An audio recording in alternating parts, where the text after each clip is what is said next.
আপনারা অবাক হয়ে যাবেন যে এই কালেমা পতাকা নিয়ে জঙ্গি সংগঠনগুলো তারা ঘুরে বেড়াচ্ছে, ওপেনলি তারা জিহাদের ঘোষণা করছে।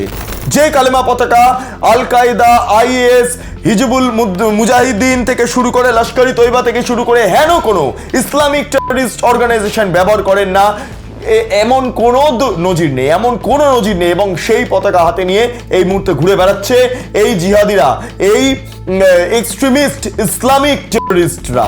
এই মুহূর্তে ভারতবাসীদের একটু অন্তত সজাগ থাকার প্রয়োজনীয়তা হয়ে এসেছে। এভাবে টেররিস্ট অর্গানাইজেশন ওপেনলি তৈরি হচ্ছে এবং একটা এফআইআর পর্যন্ত এখনো পর্যন্ত বাংলাদেশে হয়নি, বাংলাদেশে কোনো থানায় হয়নি, এমনকি পুলিশের হাতেও যখন দেখা যাচ্ছে এই পতাকা, ফলে বোঝাই যাচ্ছে এর নেপথ্যে বিএনপি হাত রয়েছে।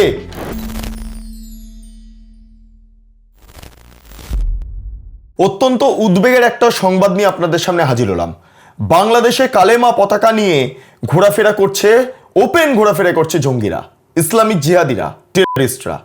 এই ছবি ধরা পড়ছে সোশ্যাল মিডিয়া জুড়ে, এই ছবি পুরো ভরে গিয়েছে। এই কালেমা পতাকা নিয়ে আপত্তি ছিল না, আপত্তিটা এখানেই, কারণ এই পতাকাটা ব্যবহার করে ইসলামিক বিভিন্ন টেররিস্ট অর্গানাইজেশন বা মিলিটেন্ট অর্গানাইজেশন, যেমন আইএস, আল কায়দা, অন্যান্য মুজাহিদিনরা ইত্যাদি ইত্যাদি। ফলে এই অবস্থায় দাঁড়িয়ে আজকের দিনে এই কালেমা পতাকা ব্যবহার নিয়ে বাংলাদেশের অভ্যন্তরে যেমন নিরাপত্তা নিয়ে প্রশ্ন উঠছে, ঠিক একই সঙ্গে পড়শি দেশ ভারতবর্ষ তারও আভ্যন্তরীণ নিরাপত্তা নিয়ে প্রশ্ন উঠতে শুরু করেছে। কারণ বাংলাদেশে যদি এভাবে লস্কর-ই তৈবা, আইএস, আল কায়দার মতো জঙ্গি সংগঠন মাথাচাড়া দিয়ে ওঠে এইভাবে ওপেনলি, তাহলে বাংলাদেশের এই জঙ্গি সংগঠনের বৃদ্ধি ভারতবর্ষের নিরাপত্তার ক্ষেত্রে একটা ভয়ঙ্কর অধ্যায় হয়ে দাঁড়াতে পারে। কারণ ভারতবর্ষটা যদি আমরা দেখি, পশ্চিমবঙ্গ, অন্যদিকে চিকেন স্নেক, বা এদিকে নর্থ ইস্টের যে সমস্ত 7 সিস্টার বা 7 বোন রাজ্য রয়েছে, সেভেন সিস্টার স্টেট, সবটাই বাংলাদেশ দ্বারা ঘেরা। এবং বাংলাদেশে যেভাবে জামাতদের উত্থান ঘটেছে সীমান্তবর্তী এলাকাগুলোতে, এবং সেখানে দাঁড়িয়ে যদি এভাবে জঙ্গি সংগঠনগুলো মাথাচাড়া দিয়ে বাড়তে থাকে, তাহলে আর বলার অপেক্ষা থাকে না, পরিস্থিতি অত্যন্ত ভয়ঙ্কর হতে পারে, অত্যন্ত ভয়ঙ্কর হতে পারে। এবং এটা নিয়ে কেন্দ্রীয় স্বরাষ্ট্র মন্ত্রক এবং রাজ্যের স্বরাষ্ট্র দপ্তর উভয়ের মধ্যে আলোচনা চলছে। তারা গোটা বিষয়টার ওপর নজরে রেখেছে, কারণ পশ্চিমবঙ্গ এই মুহূর্তে রিস্কের মধ্যে রয়েছে, চিকেন স্নেক রিস্কের মধ্যে রয়েছে। সরকারের পরিবর্তন ঘটেছে, মমতা বন্দ্যোপাধ্যায় থাকলে আর ভাবতে হতো না, এতক্ষণে এটা বাংলাদেশের অভ্যন্তরে চলে যেত এই পশ্চিমবঙ্গটা। কিন্তু যেহেতু বিজেপি সরকারে এসেছে, ফলে তারা সীমান্ত এলাকায় এই মুহূর্তে ফেন্সিং বা বিএসএফকে জমি দেওয়ার কাজ শুরু করেছে, পুশব্যাকের কাজ শুরু হয়ে গিয়েছে, অনুপ্রবেশকারীদের পুশব্যাক করা হচ্ছে। কিন্তু তার পাশাপাশি এভাবে জিহাদি সংগঠনগুলো বাংলাদেশের অভ্যন্তরে দানা বাঁধলে তাতে ভারতের আভ্যন্তরীণ নিরাপত্তা এবং তার পাশাপাশি আন্তর্জাতিক যে সম্পর্ক, তাতে প্রভাব পড়তে পারে।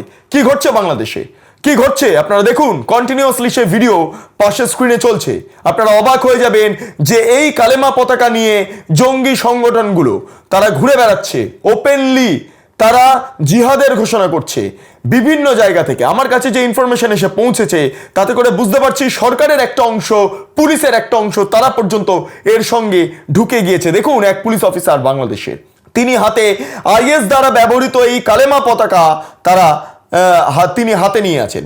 দেখুন কি ভয়ঙ্কর ছবি, ভাবুন এবং ভাবা প্র্যাকটিস করুন। এবং এখানেই শেষ নয়, এর পাশাপাশি একটা কারখানাতে লাগাতার দৈনিক 10 থেকে 12 হাজার কালেমা পতাকা নির্মাণ হচ্ছে এবং এর নেপথ্যে লস্কর-ই তৈবা হাত রয়েছে, যেটা আমরা এখনো পর্যন্ত খবর পাচ্ছি। সেই সংক্রান্ত বিষয় আপনাদের সামনে উত্থাপন করব। আমাদের কাছে বিভিন্ন ইনফরমেশন এসে পৌঁছেছে, সেখানে দেখতে পাচ্ছি লস্কর-ই তৈবার সঙ্গে যুক্ত মুফতি হারুন বাংলাদেশে এই সম্মিলিত যেই জিহাদি কর্মকাণ্ড সেইখানে তিনি কাজ করছেন, এবং তার দ্বারাতেই এভাবে, তার প্রচেষ্টাতে এভাবে একের পর এক ইসলামিক জিহাদিরা তারা বাইরে বেরিয়ে গিয়েছেন, বাইকের মাধ্যমে, গাড়ির মাধ্যমে তারা মিছিল করছেন, মিটিং করছেন এই কালেমা পতাকা হাতে নিয়ে। যে কালেমা পতাকা আল কায়দা, আইএস, হিজবুল মুজাহিদিন থেকে শুরু করে লস্কর-ই তৈবা থেকে শুরু করে হেন কোনো ইসলামিক টেররিস্ট অর্গানাইজেশন ব্যবহার করেন না, এমন কোনো নজির নেই, এবং সেই পতাকা হাতে নিয়ে এই মুহূর্তে ঘুরে বেড়াচ্ছে এই জিহাদিরা, এই এক্সট্রিমিস্ট ইসলামিক টেররিস্টরা, তারা ওপেনলি ঘুরে বেড়াচ্ছে। এবং বাংলাদেশ সরকার নীরব, বিএনপি সরকার নীরব। তারা নাকি দেশটাকে আবার নতুন করে সাজাবেন, সে দেখা যাচ্ছে কিভাবে সাজাচ্ছেন। এভাবে টেররিস্ট অর্গানাইজেশন ওপেনলি তৈরি হচ্ছে এবং একটা এফআইআর পর্যন্ত এখনো পর্যন্ত বাংলাদেশে হয়নি, বাংলাদেশে কোনো থানায় হয়নি, এমনকি পুলিশের হাতেও যখন দেখা যাচ্ছে এই পতাকা, ফলে বোঝাই যাচ্ছে এর নেপথ্যে বিএনপি হাত রয়েছে, বিএনপির হাত রয়েছে। বিএনপি সক্রিয় না থাকলে এভাবে এই জঙ্গি সংগঠনগুলো সক্রিয় হয় না। আমাদের কাছে অত্যন্ত ভয়ের বিষয় যেটা আমরা জানতে পাচ্ছি যে এই যে প্রিন্টিং করা হচ্ছে সেটা ডিটিএফ প্রিন্টারের মাধ্যমে প্রতিদিন 10 থেকে 12,000 আল কায়দা, আইএস, হামাস সম্মিলিত যে সমস্ত কালেমা পতাকা আছে সেইগুলোকে তৈরি করা হচ্ছে, সেগুলো বিক্রি করা হচ্ছে, সেগুলো ডোনেট করা হচ্ছে, দান করা হচ্ছে এবং সে পতাকাগুলো একে একে বাংলাদেশের বিভিন্ন জায়গাতে দেখুন রাস্তায় রাস্তায় রাস্তায় রাস্তায় সেঁটে দেওয়া হয়েছে, পুঁতে দেওয়া হয়েছে, গেঁথে দেওয়া হয়েছে। ভয়ঙ্কর ছবি আমাদের হাতে এই মুহূর্তে এসে পড়ছে এবং এইটা যদি বাংলাদেশের অবস্থা হয় তাহলে আপনারা ভাবুন আপনার পাশের দেশে, আপনাদের পাশের দেশে, ভারতবাসীদের পাশের দেশে আইএস জঙ্গিরা মাথাচাড়া দিয়ে উঠছে। আইএস জঙ্গিদের মনে আছে হত্যা লীলা, হত্যাযজ্ঞ, গলা কেটে জ্যান্ত দফন করে পুঁতে কবর দিয়ে জ্যান্ত জলে ডুবিয়ে খাঁচায় বন্দি করে গলায় টায়ার বেঁধে নেকলেসিং পদ্ধতিতে গায়ে আগুন লাগিয়ে দেওয়া ভয়ঙ্কর ভয়ঙ্কর হত্যাকাণ্ড। তারা স্ত্রী, বাচ্চা, বুড়ো কাউকে মানে না, তারা কেবলমাত্র জানে এই কালেমা পতাকা ব্যবহার করে হত্যা করা, এটাই তারা জানেন এবং সেই কাজটা এই মুহূর্তে বাংলাদেশে কার্যকর হতে শুরু করেছে। খুব বড় থ্রেড এটা, তো মানে আপনি একটু রেডি হতে হবে, এইগুলো একদম খুব থ্রেড। আর মানে এই ভারতে একটু রেডি হতে হবে, এইগুলো ভালো না, বিপদ আসতে পারে একদম। আমার মনে হয় না ভারতবর্ষের কিছু আসে যায় এতে, তবে ওখানে যে সমস্ত সংখ্যা লঘু যারা আছে তাদের উপর অত্যাচার হতে পারে, এটাই আমার ভয় লাগছে। ভারতবর্ষে এই নিয়ে পরোয়া করে না, বাংলাদেশে কি হচ্ছে না হচ্ছে ভারতবর্ষে কিচ্ছু যায় আসে না, ভারতের উপর কোনো বিপদ আসবে না, কোনো দিনই আসবে না। উল্টে কোনো একদিন ভারতের শরণাপন্ন হতে হবে বাংলাদেশকে, এখনো হয়ে আছে, আগামী দিনেও হতে হবে। ওরা ওদের দেশে আছে, আমাদের দেশে আক্রমণ করার মতো ওদের কিছু কোনো ক্ষমতা নেই। পাকিস্তানকে ওরা রাষ্ট্র, যেমন আমরা ভারতীয়রা ইংল্যান্ডদেরকে যেমন বলি, ওরা আমাদেরকে পরাধীন করে রেখেছিল, পাকিস্তানও বাংলাদেশকে পরাধীন করে রেখেছিল। যে কোনো জায়গায় এইসব পতাকা উত্তোলন মানেই হচ্ছে আস্তে আস্তে ইন্ধন যোগানো এবং সমস্ত পৃথিবীতে সে ছড়িয়ে পড়ে, এটাই তাই। এটা সৎ উদ্দেশ্য কিছু নেই, একটা গোষ্ঠী শুধুমাত্র নিজেদের কামানোর জন্য এইগুলো করে বেড়াচ্ছে, আর কিছু না। আর সারা পৃথিবীতে ওরাই একমাত্র থাকবে, আর বাদ বাকি কেউ থাকবে না, এই চিন্তাভাবনা ওদের মধ্যে কাজ করে। ভারতেও তো এরকম উস্কানিমূলক কিছু লোক থাকে না, যারা ওটাতে ইন্সপায়ার হয়ে যায়। প্রথম কথা, এখানে মানিকারি সমস্ত থাকে যে তোমরা এইগুলো করো, আমরা হতেই পারে। সুস্থ থাকলে ক্ষতি কী? সবসময় এই পতাকা তুলে আমার দলটাই মানতে হবে কেন, অন্যরা পতাকা ক্ষতি কী? যেটা সুস্থ পতাকা বহন করে সেই সেটা করলে ক্ষতি কোথায়?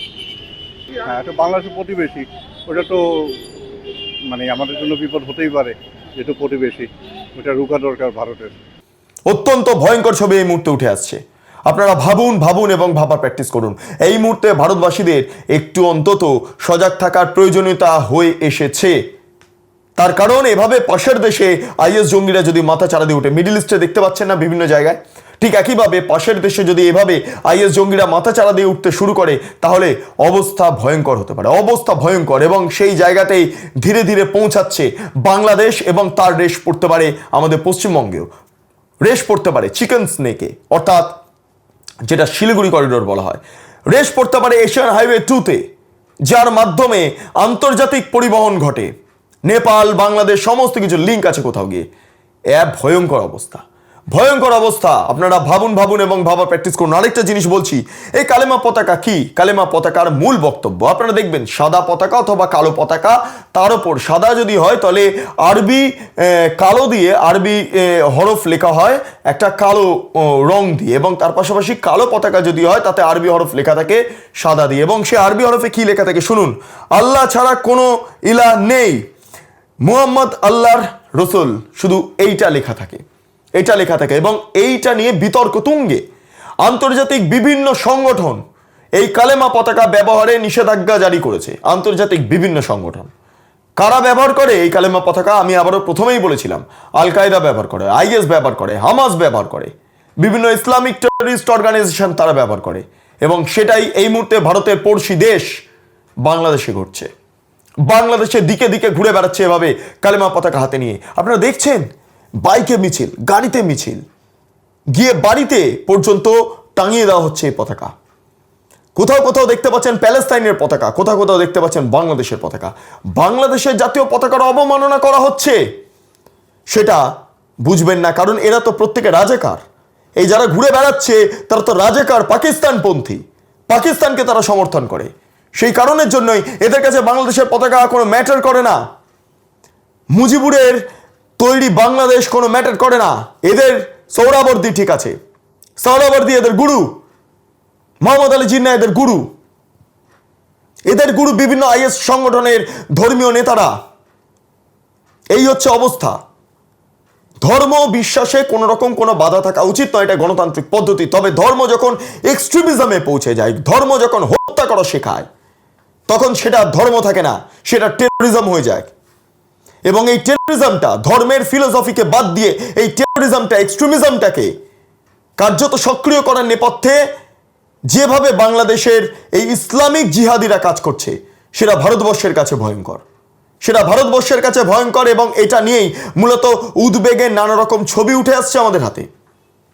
আপনারা ভাবতে পারছেন আজকে যদি বাংলাদেশের সীমান্তবর্তী এলাকার যা পরিস্থিতি, আপনারা জানেন যে বাংলাদেশের বিভিন্ন সীমান্তবর্তী এলাকা যেগুলো আমাদের পশ্চিমবঙ্গের লাগোয়া, সেই সমস্ত জায়গায় ইতিমধ্যে যারা ইসলামিক অর্গানাইজেশনের সঙ্গে যুক্ত, যারা যুক্ত বিভিন্ন রকম মৌলবাদী অর্গানাইজেশনের সঙ্গে, যারা জামাতের সঙ্গে যুক্ত, তারা জিতে গিয়েছে।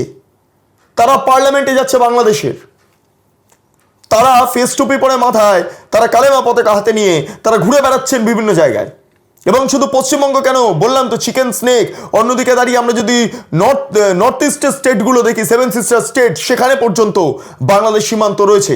ফলে ভারতবর্ষ টোটালটাই এই অংশটা, অর্থাৎ এই নর্থ ইস্ট বা এই অংশটা সম্পূর্ণটাই বাংলাদেশ দ্বারা ঘিরে রয়েছে, বা বাংলাদেশটা দ্বারাই এই সম্পূর্ণভাবে যেই বর্ডারটা, সে বর্ডারটা অবস্থান করছে। অন্যদিকে চীনের দাপট রয়েছে, নেপালে এত বড় অভ্যুত্থান হয়ে গিয়েছে। এই অবস্থায় দাঁড়িয়ে ভারত সরকার অত্যন্ত চিন্তিত। ভারত সরকার তাদের ইন্টেলিজেন্স কাজে লাগিয়েছে এই কার্যকলাপের নেপথ্যে কারা, এবং যেই খবর মিলছে, আমি আবারও বলছি, এর নেপথ্যে অন্যতম কারিগর হচ্ছেন লস্করি তৈবার সঙ্গে যুক্ত মুফতি হারুন, যে ব্যক্তি বাংলাদেশে এই মুহূর্তে এই কালেমা পতাকা নিয়ে ঘোরার নেপথ্যে যেই প্রপাগ্যান্ডা কাজ করাচ্ছে, প্রপাগ্যান্ডাটা তৈরি করছে, সেটা এই ব্যক্তি, তার নাম হচ্ছে মুফতি হারুন। এই অবস্থায় দাঁড়িয়ে বাংলাদেশের পরিস্থিতি কোন দিকে যাবে আমাদের জানা নেই। তবে ভারতবর্ষের এই মুহূর্তে বিশেষ করে নজরে রাখা উচিত, কারণ পশ্চিমবঙ্গ সরকার পরিবর্তনের পর মমতা বন্দ্যোপাধ্যায়ের ইসলামিক চিন্তাভাবনা থেকে পুরোপুরি পশ্চিমবঙ্গ সরে গিয়েছে, এবং তারপর বর্ডার সিকিউরিটি ফোর্সকে আরো বেশি করে দায়িত্ব দেওয়া হয়েছে। ফেন্সিং এর জন্য জমি ছাড়া হয়েছে, আরো অতিরিক্ত জমি দেওয়া হয়েছে, যাতে করে বর্ডার সুরক্ষিত থাকে। কিন্তু পাশে যদি এরকম ইসলামিক টেররিস্ট অর্গানাইজেশন পাশের দেশে জন্ম নিতে শুরু করে, সিরিয়ার মতো, লেবাননের মতো, বিভিন্ন জায়গা, মিডল ইস্টের বিভিন্ন দেশের মতো, তাহলে ভারতবর্ষের মধ্যে রিস্ক থেকে যাচ্ছে, ভারতবর্ষ রিস্কের জায়গা থেকে যাচ্ছে। যাই হোক, আপনাদের কি মতামত অবশ্যই আপনারা কমেন্ট সেকশনে জানান। আপনারা কি চান যারা ভারতবাসী এই ইসলামিক টেররিস্ট অর্গানাইজেশনগুলো এবার পশ্চিমবঙ্গ সহ ভারতের বিভিন্ন জায়গায় এভাবে কালেমা পতাকা নিয়ে ঘুরে বেড়াক? আপনারা চান নাকি চান না? আপনারা চান বাংলাদেশ সরকার এদের বিরুদ্ধে কোন রকম কোনো পদক্ষেপ নিক? আপনারা ভাবতে পারছেন বাংলাদেশের পুলিশের হাতে এই কালেমা পতাকা, আইএস জঙ্গিরা যেটা ব্যবহার করেছেন কালো, সেই কালেমা পতাকা হাতে? আপনারা চান? আপনাদের মতামত অবশ্যই আপনারা কমেন্ট সেকশনে জানান। আপনারা এতক্ষণ ধরে দেখছিলেন বেঙ্গল লিবার্টি চ্যানেলটি, অবশ্যই ভালো লাগলে আপনারা লাইক করুন, সাবস্ক্রাইব করুন, শেয়ার করুন, বেল আইকন ক্লিক করুন, www.bengalliberty.com, সেখানে ক্লিক করুন। সমস্ত খবর আপনাদের জন্য সাজানো রয়েছে। পাশাপাশি আরো দুটি YouTube channel, Bengal liberty live, Bengal liberty news, সংশ্লিষ্ট দুটি ইউটিউব চ্যানেলে আপনারা প্রবেশ করুন, লাইক করুন, সাবস্ক্রাইব করুন, শেয়ার করুন, বেল আইকন ক্লিক করুন।